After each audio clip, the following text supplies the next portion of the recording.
بس رمضان کی سب سے بڑی تیاری کیا ہے کہ اپنے دلوں کو صاف کر لو پہلے سے، کہ جس دل میں نفرت ہو، بغض ہو، کسی کے لیے غصہ ہو، کسی کے لیے کیا کیا جذبے ہوں، دل صاف کرنا۔ ہمارے گھروں میں روزانہ جھاڑو ہوتا ہے، یہاں مدرسے میں روزانہ صفائی ہوتی کہ نہیں ہوتی؟ چونکہ دنیا کی اصل گندگی ہے تو جھاڑو ہاتھ سے نہیں چھوٹ سکتا۔ حرم شریف میں دیکھا کیسے چاروں طرف خدام پھر رہے ہوتے ہیں برش لے کر، تو دل پہ غبار ایسے آتا ہے جیسے صحن میں غبار آتا ہے، دل پہ گندگی ایسے آتی ہے جیسے صحن میں آتی ہے۔ تو ہم نے نظام بنایا ہوا ہے، لوگ وہ کر رہے ہیں، وہ روزانہ جھاڑو دیتے ہیں۔ تمہارا دل ایک آنگن ہے، ایک صحن ہے، اس میں بغض، نفرت، حسد، پتہ نہیں کیا کیا گندگیاں آئیں گی اور آتی رہیں گی۔ بچوں ایک کام کرو، جھاڑو پکڑ لو، صاف کرو۔ یا اللہ معاملہ تجھ سے کرنا ہے، لوگوں سے نہیں۔ کسی نے برا کہا، کسی نے غیبت کی، کسی نے گالی دی، کسی نے دھکا دیا، کسی نے حق مارا، کسی نے کچھ کیا، یا اللہ تیرے سپرد میں نے اپنے دل کو سب سے صاف کیا، میں نے اپنے دل کو سب سے صاف کیا۔ یہ اتنی بڑی عبادت ہے کہ بڑے بڑے نفلوں والے، تہجد والے، حج عمرے روزے والے تمہیں نہیں پکڑ سکیں گے، چونکہ اس کا کرنے والا دنیا میں کوئی نہیں ہے۔ نفل پڑھنے والے تو بے شمار ہیں، عمرے کرنے والے بے شمار ہیں، علماء بے شمار ہیں، حاجی بے شمار ہیں، سخاوت کرنے والے بے شمار ہیں، لیکن اس ٹکڑے کو صاف کرنے والا لاکھوں میں ایک بھی نہیں ہے۔ مشکل کام ہے، آپ یہ سیکھ لیں، صاف کرو، صاف کرو، صاف کرو۔ یہ رمضان کی سب سے بڑی تیاری اور علم کو حاصل کرنے کی سب سے بڑی چابی ہے کہ اپنے دل کو کھلا کر لو۔ کوئی چیز خالی ہوگی تو کچھ آئے گا۔ جس دل میں بغض بھرا ہو، نفرت بھری ہو، حسد بھرا ہو، کینہ بھرا ہو، اس میں خاک آئے گا، اس میں تو علم کی ایک کرن بھی نہیں آئے گی۔ اس زبان سے چاہے جتنے مرضی موتی بکھیرے، دل اس کا اندھا ہوگا۔ لا تعمى الابصار ولكن تعمى القلوب التي في الصدور۔ یہ آنکھوں سے اندھے نہیں، دل سے اندھے ہیں۔ تو بچوں اپنے دل کو صاف کرنا سیکھو۔ وہ کتنی مشہور حدیث ہے، آپ نے کہا اس دروازے سے ایک جنتی آ رہا ہے، تو ایک انصاری صحابی داخل ہوئے، جوتا ہاتھ میں، داڑھی میں وضو کا پانی۔ اگلے دن اس دروازے سے ایک جنتی آ رہا ہے، تو ایک صحابی آئے، ہاتھ میں جوتا، داڑھی میں وضو کا پانی۔ وہی صحابی اگلے دن اس دروازے سے ایک جنتی آ رہا ہے، تو وہی صحابی 3 دن جنت کی بشارت لی۔ اس صحابہ کی جماعت میں ایک شخص ہیں جن کا نام ہے عبداللہ بن عمرو بن عاص۔ ان سے بڑا عبادت گزار صحابہ میں کوئی نہیں تھا، نہ سابقین میں نہ متاخرین میں، نہ پہلوں میں نہ بعد والوں میں۔ ان کی عبادت کیا تھی؟ ساری رات جاگنا، سارے دن کا روزہ، اور ایک ختم قرآن صبح سے شام تک۔ اتنی اللہ نے طاقت دی تھی۔ پھر وہ غلو والی بات آ گئی، ایکسٹریم ہونے والی بات آ گئی۔ ان کی شادی والی رات حجلہ عروسی میں داخل ہو رہے ہیں، دلہن کے کمرے میں داخل ہو رہے ہیں، اور مصلی بچھا کے اللہ اکبر، اور دیر نفل تے نفل، دیر نفل تے نفل۔ تو ان کی بیگم نے دیکھا تو وہ بھی خیر کا زمانہ تھا، انہوں نے بھی وضو کیا اور پیچھے مصلی بچھا کے وہ بھی فجر تک نفل پڑھتے رہے۔ صبح ہوئی تو حضرت عمر بن عاص رضی اللہ عنہ نے پوچھا بیٹی رات کیسی گزری؟ کہا جی ماشاءاللہ آپ کے بیٹے تو بڑے عبادت گزار ہیں، ساری رات نفلوں میں ہی گزری۔ تو وہ ان کو شکایت کر دی۔ حضرت عمر بن عاص کو اتنا غصہ چڑھا، بیٹے کو تو کچھ نہیں کہا، کتنی حکمت کی بات ہے، سیدھے گئے اللہ کے نبی کے پاس، یا رسول اللہ یہ عبداللہ دیکھیں کیسا نادان ہے، اس کی شادی کی ساری رات نفل پڑھتا رہا۔ تو آپ کہتے ہیں ماشاءاللہ ماشاءاللہ کتنی بڑی بات ہے۔ نفلوں میں گزر گئی، رات بھی نفلوں میں گزر گئی۔ تو آپ نے حضرت عبداللہ بن عمر کو بلا کے ڈانٹا کہ تو نے مہینے میں 3 دن روزے رکھنے ہیں، بس اس سے زیادہ نہیں رکھنے، اور ہفتے میں 1 قرآن ختم کرنا ہے۔ کہا یا رسول اللہ میرے اندر طاقت زیادہ ہے۔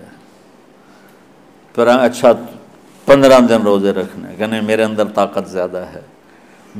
آپ اس کو تھوڑا تھوڑا کر کے گھٹاتے رہے، اور وہ ہر دفعہ نہیں یا رسول اللہ میرے اندر طاقت زیادہ ہے۔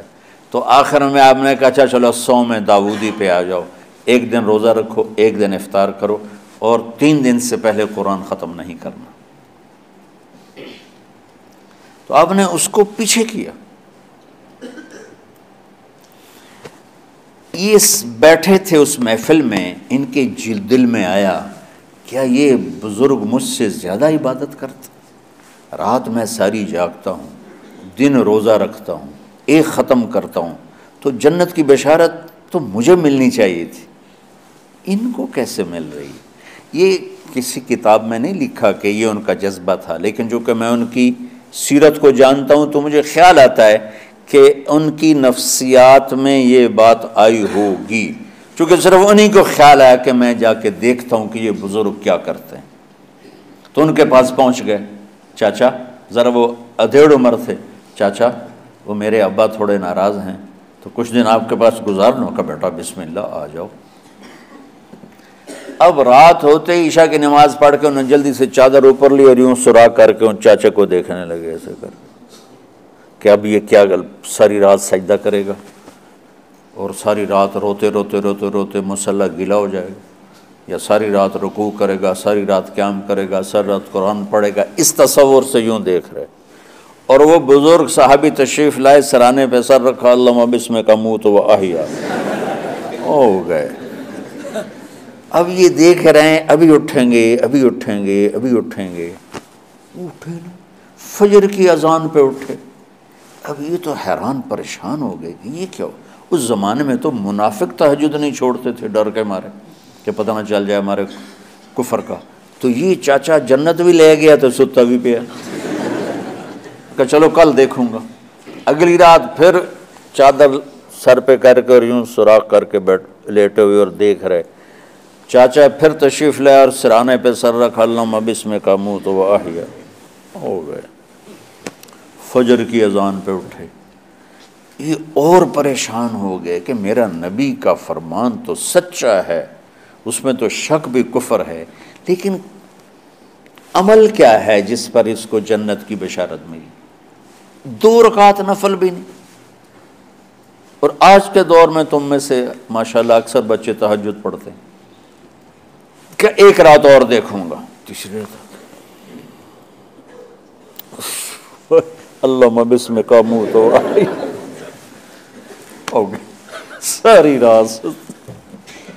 تو تیسری رات پھٹ پڑے عبداللہ بن عمر، کہنے لگے چاچا میری ابا سے کوئی لڑائی نہیں تھی، 3 دن میں تیرے بارے میں سنتا رہا، جنتی جنتی جنتی۔ میں دیکھنے آیا تھا کہ آپ کیا کرتے ہیں، آپ تو کچھ بھی نہیں کرتے ہو، ساری رات سوتے رہتے ہو، اب کیا کرتے ہو؟ انہوں نے کہا بیٹا یہی ہے جو تم نے دیکھا ہے۔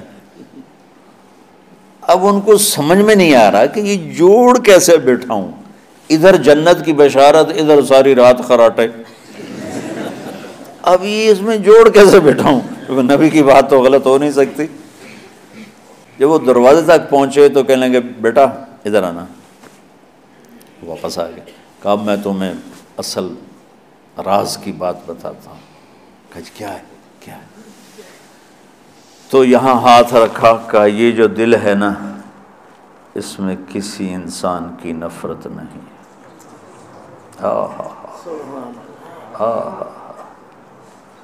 اور جب اللہ کسی کو رزق دیتا ہے، عزت دیتا ہے، مجھے کبھی حسد نہیں ہوا، مجھے خوشی ہوتی۔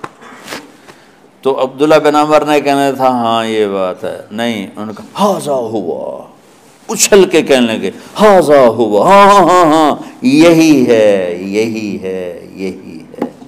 پھر کہنے لگے چاچا پر یہ میرے بس کا نہیں ہے، کون کرے گا یہ؟ اتنے بڑے آدمی ہو کر کہہ رہے ہیں کہ یہ میرے بس کا نہیں. دنیا میں جنتی بننا ہے اور علم اللہ سے لینا ہے تو اسے صاف کر دو.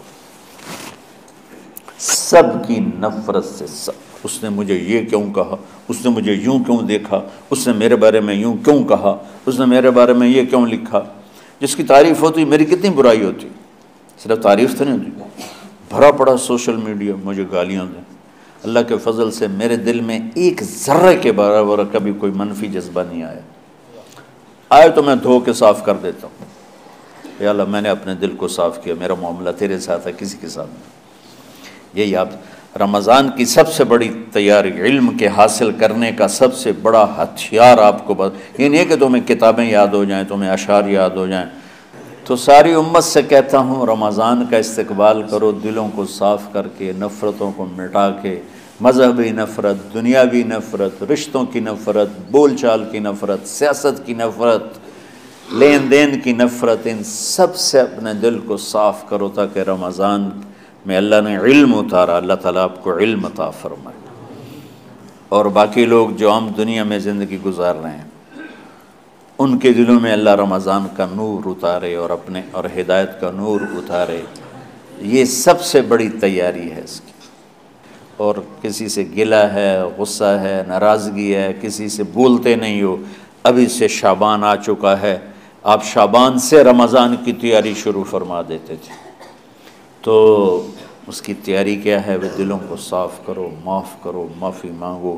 تمہارا قصور نہیں پھر بھی معافی مانگ لو، دلوں کو صاف کرو اور اللہ سے سخاوت مانگو کہ اللہ کو سخی بھی پسند ہے اور صاف دل والا بھی پسند ہے.